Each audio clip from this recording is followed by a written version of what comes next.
Welcome to Sun City News. I'm your host, Norma Taylor, and here are some stories we're covering for this week's news show. Our news crew attended the Vietnam Vets Memorial Day in Beaufort. We have a medical report from Dr. Sardana from Beaufort Memorial on knee replacement.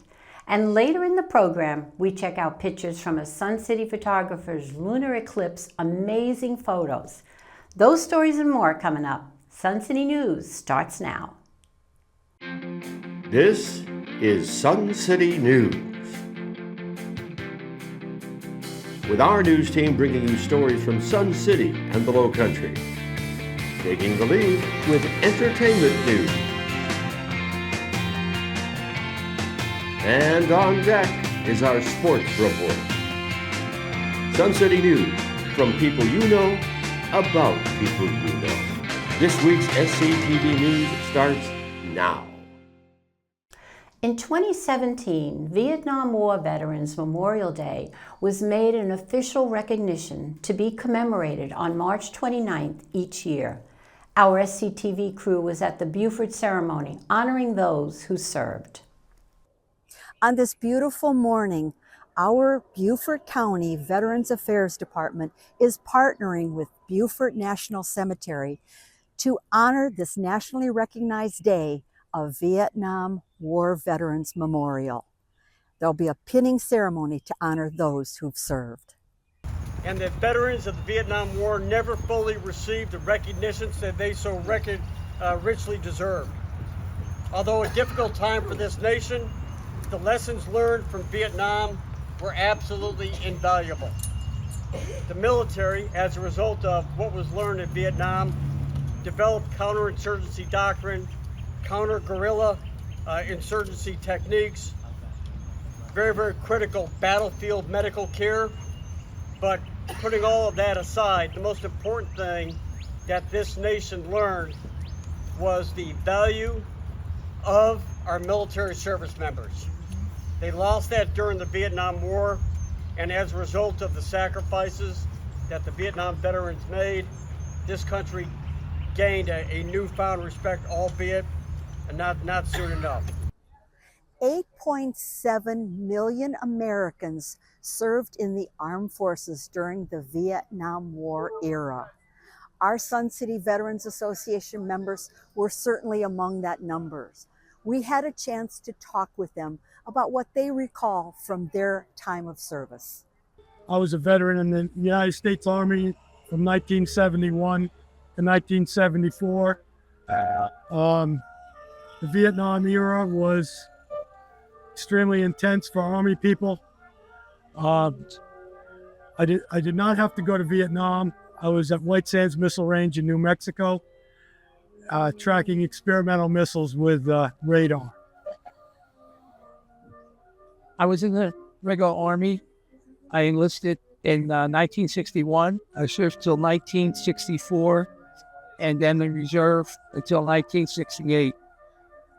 I was stationed in Okinawa, and part of our function was to, at that time, they were just gearing up to get into Vietnam.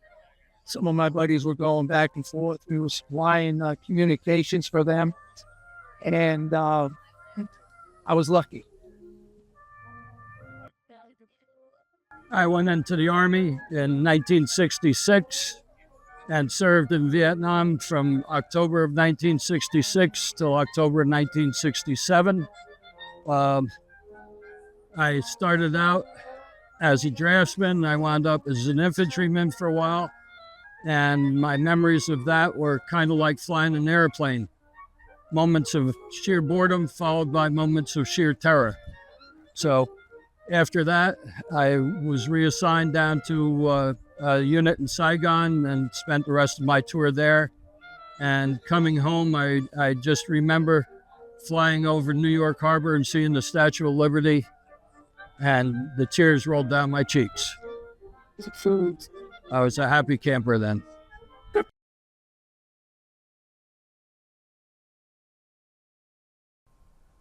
SCTV is privileged to have the medical expertise of Dr. Vandit Sardana, the chair of Beaufort Memorial Hospital's Orthopedics Department. He updates us on knee replacement diagnosis and treatment. Welcome, Dr. Sardana. Thank you so much for taking your time to give medical insight to our Sun City neighbors. We're going to talk about something today that probably a lot of us have to talk about, knee replacement. Now, what is it about as we get older, we seem to certainly experience more joint pain, especially those knees. Yes. So what can cause that knee pain? Well, thank you for having me over here. As we get older, or as I tell my patient, the years of wisdom, as the years of wisdom we get, we gain more experience, our knees get more mileage in them, and we get the wear and tear arthritis, which is the most common cause of pain in today's day and age in our population for osteoarthritis, and that's the most common cause causing knee pain. The second kind of pain you get is from injuries, like traumatic injuries like meniscus tears or ligamentous injuries, but the most common in our population down here is osteoarthritis. Okay, now you are with Beaufort Memorial Orthopedic Specialists. So when a patient walks into the door in your practice and they are presenting with knee pain, is replacement surgery always going to be the answer? Oh, absolutely not. That's the last resort we get to. The first thing that we're looking at is physical therapy program. That's the first line of treatment, having topical and oral medications, NSAIDs, the non-steroidal anti-inflammatory drugs like Advil, Aleve, or diclofenac gel. Over the counter, it's called Voltaren gel. And then we look into injections like cortisone injections, gel injections, or the rooster shots. And there are now stem cell injections out there. And those are the things that we would do first. If everything's exhausted, then we look into knee replacement. Okay, so then at that point, total knee replacement would be the solution for a patient's pain? Really? Yes, if all these options have been exhausted, we have done physical therapy, it's not giving us relief, we have tried the medications and we've done the injections, then I think the last resort is knee replacement. And it's a very successful operation. People do really well. Well, now kudos to hospitals like Beaufort Memorial because they have integrated, state-of-the-art technology and, certainly the equipment. So can you give us some ideas of some of those things that are going on that help that? Yeah, in today's day and age, all knee replacement surgery is done by some kind of computer assistance. So it could be just computer assisted or full robotics, and the different kind of robots on the market, and we have actually two at the hospital, Beaufort Memorial. So Mako Robotics, everybody's heard about, there's Velis Robotics.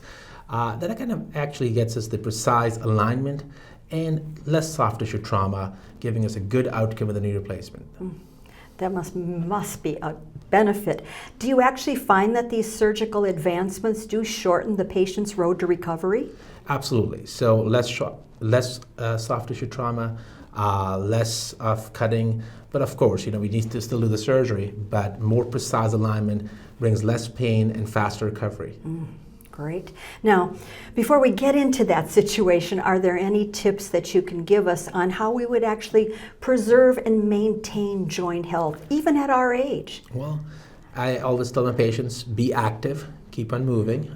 People put an analogy to the arthritis, the wear and tear, as car tires. But remember, the car tires, if you park the car, will not get worn out, but a car will not gain weight or lose muscle bulk. In human body, it's different. So you got to be active. You got to keep those muscles going so the load can go on the muscles rather than the joint. So remember, if you don't use it, you lose it. So you got to be active.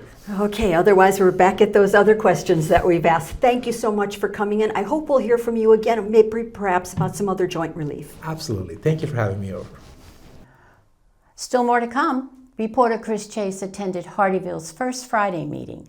Our SCTV crew attended the American Red Cross blood donation event in Sun City. And Chris Chase checks out Hidden Cypress' social networking group. We'll return after this brief break.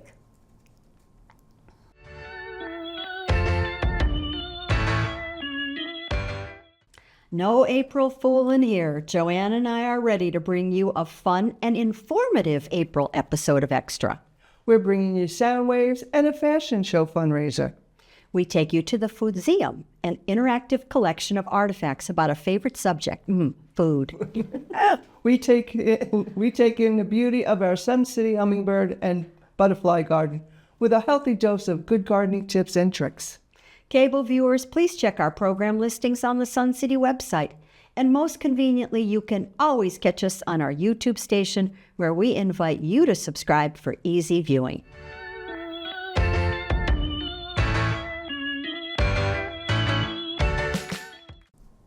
Reporter Chris Chase attended Hardeeville's Frst Friday meeting and shares this report. Now, Kathy, Jasper County has such rich history, and now it's 250 years for what? It is the 250th anniversary of the Revolutionary War, and that took place throughout the United States of America, but we are celebrating it here in Jasper County and South Carolina, and we are charged with redeveloping and interpreting our 3 Revolutionary War sites here in Jasper County. Now, you mentioned earlier about cemeteries. Yes, we have many African American cemeteries in this area, and they are not well known. They are typically on an old family plantation, so they are, a lot of people don't know about them. But when developers come in to develop our area and put more rooftops in, we discover these unknown cemeteries. So I am a very big advocate for preserving those cemeteries. So, Kathy, now you and I are going to go around in the future and look at some of these, right? We are. We have plenty of them to look at. On March 28th, reporters Sue Roycroft and Kathy Ricardo went to the American Red Cross blood donation event at Town Square. They explained the process and gave a demonstration of the Red Cross donor app.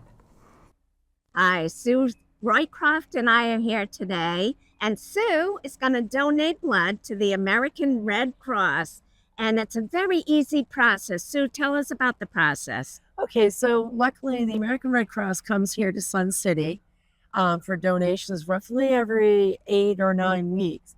And it's a simple process. You can download an app onto your phone called Rapid Pass. It takes about 5 minutes tops to answer the questions. Then you just open that app up when you get there, and it gives you a QR code. And then you go right in, and the people are great. They do so many great things, the American Red Cross. Blood donation is just one of the many things that they do in terms of they also support our troops.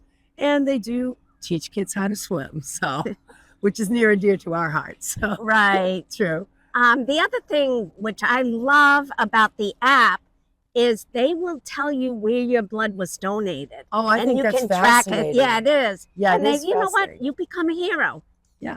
And I used to donate platelets, and it's not a hard process. And for people undergoing chemotherapy, often they need platelets in order to be able to tolerate their chemotherapy. So down here, they don't just do whole blood. They will do power reds, and they will do platelet donations as well. So if you know anybody undergoing chemotherapy, you can kind of pitch in and do platelets on top of the regular whole blood.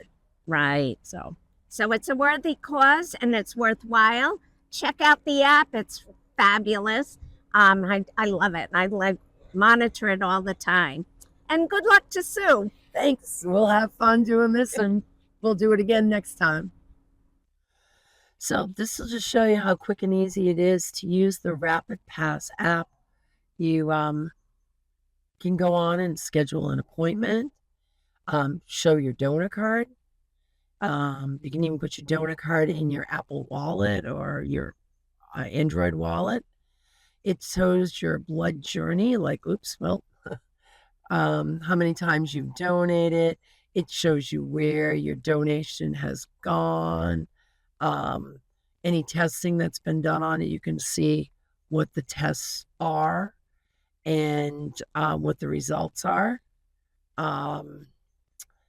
They tell you about how to schedule. You can start a schedule, start over. I've got the app loaded right now with my Rapid Pass for today, but it's easy enough to use. And like I said, what's really kind of fun about this is that it does show you all the different things that it can do in terms of scheduling. And like I said, your whole donor card can be just uploaded to your phone and such. So, but again, it's usually like every 8-9 weeks that they usually come straight to Pickney Hall. But today we will be doing it on the bus, the Bloodmobile.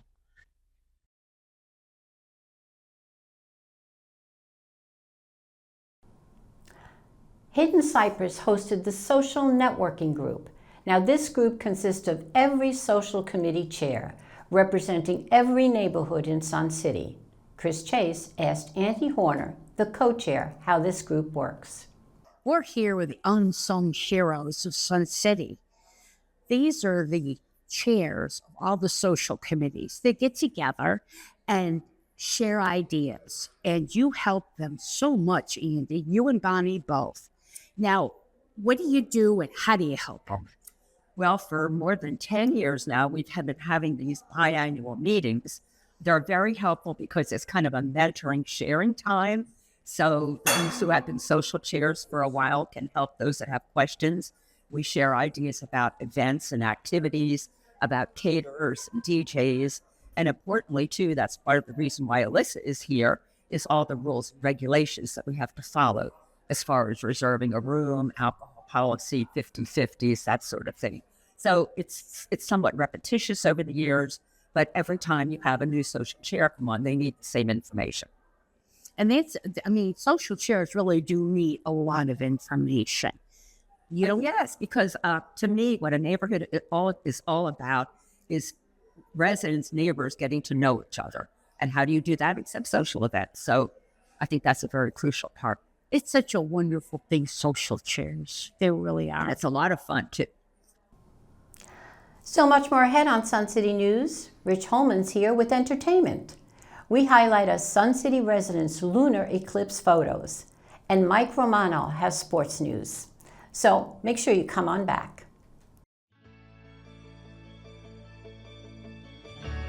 Great fun. The first one up is Cypress Run. And Cypress Run had an annual, actually it's the 10th year of their annual, I'll make sure I have this right, sandwich, soup, salad, and dessert get-together. Next up is Fox Lake has a spud-tacular. Well, we have another big green event with Botany Bay over at Riverbend. Next up was March Cove, and boy, did they do St. Patrick's Day. They had scenery from Ireland. They had Irish step dancers.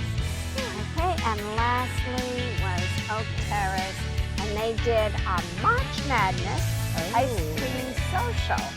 So they had games, and they had played, and there was definite winners. Okay. And then they did the brackets. Now here's Rich Holman with some entertainment news. Thanks, Norma. What's coming up in Sun City? On April 14th at 5:30, get some friends together and head on over to Pickney Hall for a Glow Party. Glow Vibe Golf brings the party to Sun City with an 18-hole indoor mini-glow golf course. Equipment will be provided, or feel free to bring your own putter. Cash bar services will also be provided. Tickets are $15 and can be purchased online or at Lifestyle Services. There is a limit of 4 tickets per household. Check your May calendar. Here's a few things you may want to get tickets for. Tuesday, May 6th, brings another popular uncensored funny business to Pickney Hall. Tickets are $15 and are available online or at Lifestyle Services. The headliner is Michael Harrison, an award-winning comic and ventriloquist who's appeared on America's Got Talent.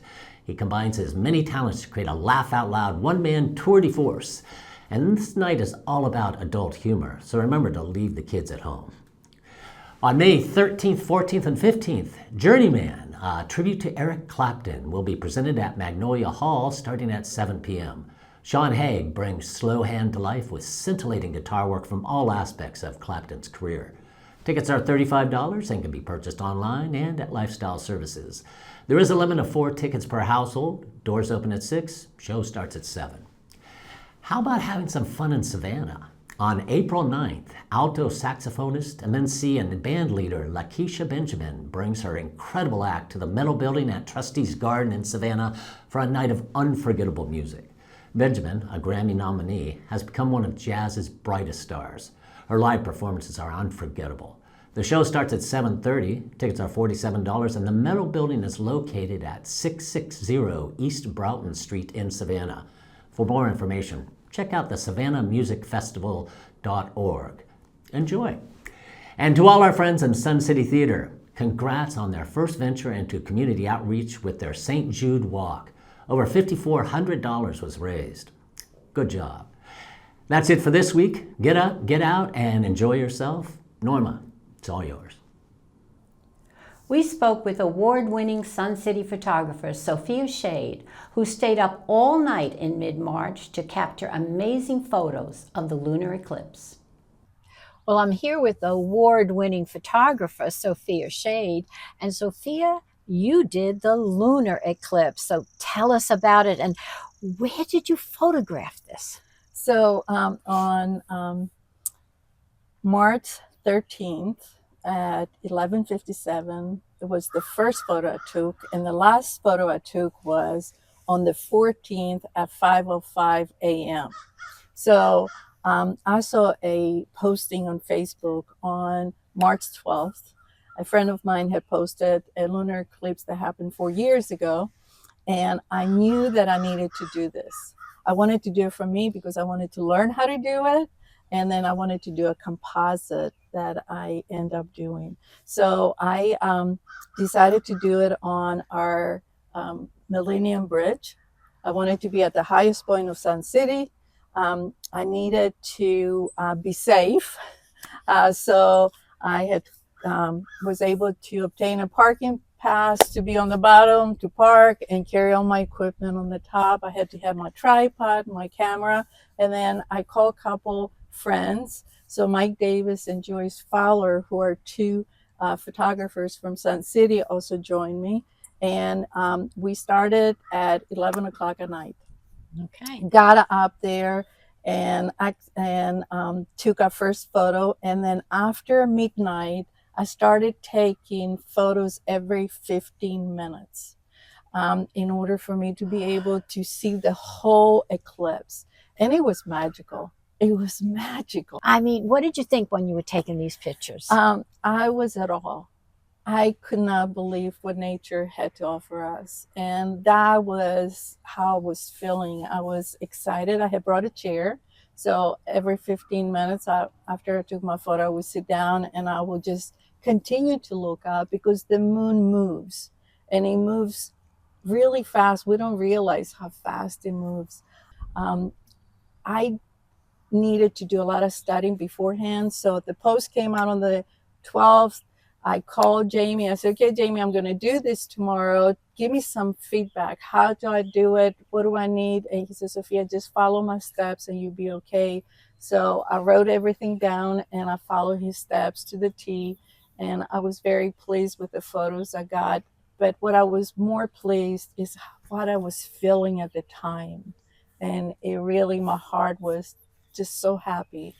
Well, your pictures are absolutely amazing. Tell me, having done it, would you do it again? Absolutely. I can't wait. How long do you have to wait? 4 years. 4 years. So Okay, 4 years you're ready. Yes, I am going to be ready and I'm going to do it again and it's going to be better next time. Oh, I don't know if it could be better, but then again, you do a lot of research. So, yeah, maybe it would be better. Thank you. Congratulations. Thank you so much. Thank you for doing this. Well, now let's head over to Mike Romano with sports news. The old saying that age is just a number definitely rings true at our Sun City tennis courts, where Norma Taylor met with not one, not two, but 5 members of the so-called Geyser League, who at the age of 90 and above have found the secret of staying young. Let's listen. Well, I'm here with Bob Kudger, and Bob is the leader of the Geysers, the Geyser League. And Bob, tell us about the Geyser League. The Geyser League's been in action for about 5 years. It was started by Miles Hannon, who was a principal guy. You have to be 80 years old or older in order to play in the league. We have men and women that make up 2 teams. We have about 32 players right now, and we're recruiting constantly. And Bob, if you don't mind my asking, how old are you? I turned 90 February 27th of this year. Okay, and you have about, how many, about over 4 people on your league that are 90? We have 6 people that are from 95 on down to 90. And they're playing all the time. Well, they play once a week. Bob, you guys are unbelievable. I'm going to talk to a few of them. Girls, too. Oh, girls too. I'm sorry. Yes, girls and guys. Thank you so much. And we're going to look forward to talking to some of the other older geezers. Well, I'm here now with Julian Shedlowski. And Julian, do you mind me asking, how old are you? I'm 94 years old, going to be 95 next month in July. And tennis is a lively game that, as you can see, you can play into your 90s. It's lots of fun. I've been with the Geysers for 4 years, ever since they started. And the companionship and the competitive spirit with the two teams is something to behold. So you don't believe that age is a number here. I mean, what keeps you going? What keeps you, playing tennis is a pretty active sport. How do you do it at your age? Well, I like to get 9 hours of sleep every night. You got to stay hydrated, so I drink a lot of water. I use a sports drink without sugar when I'm playing. Well, I'm here with the oldest geezer, Art Abramowitz. And Art, you're 95 years old, and you're still out there running around hitting the tennis ball. How do you do it? Well, the idea is normally get up in the morning. That's the first priority I have. I have to get up and start moving. It's having a good breakfast and a beautiful young wife. Oh, okay. A beautiful young wife. Yeah. All right. Well, you go, Art. You go. You got the right idea. Keep it going, okay? Well, here I am with Ray Tapio. Now, Ray is the youngest of the geezers. He's only 90 years old. He's only 90 years old. He's a youngster here. Ray, you used to do sports for Sun City TV, and now you're part of the geezers. How do you handle playing tennis at this age? I don't know. I really never made any plans because I didn't really realize that I could make it to this age. But I had a clean living. I didn't go out with fast women. That was one important thing that I kept away from. And I think that's what kept me to this age. Now here's Jerry Marvin, 93 years old. I see you in the gym, pumping iron there. I see you all over. And what do you do to stay young, Jerry? Move here. That's what did it. People say to me, you don't change. And I attribute that to the activities here and the lifestyle and the people. That's the main thing. I think the most important thing is getting social with people, get to know them, work with them, enjoy the games you play, and have fun. You got that right. Living here is wonderful. Gosh, how many people in their 80s and 90s are participating in so many different things here. It is amazing, isn't it? It's a wonderful community and keeps you young. That's it for this week's Sports Report. It's now time to get outside and enjoy the sun. For SCTV Sports, this is Mike Romano. Well, that's our news show for this week. Thank you for watching. Catch us on cable and on our YouTube station, where we invite you to hit like and subscribe. To see expanded coverage of some of our SCTV stories, tune into our monthly show Extra. For questions and comments, email us at suncitytvhh@gmail.com. But make sure you check in with us next week for all the news that's in your neighborhood. For Sun City News, I'm Norma Taylor.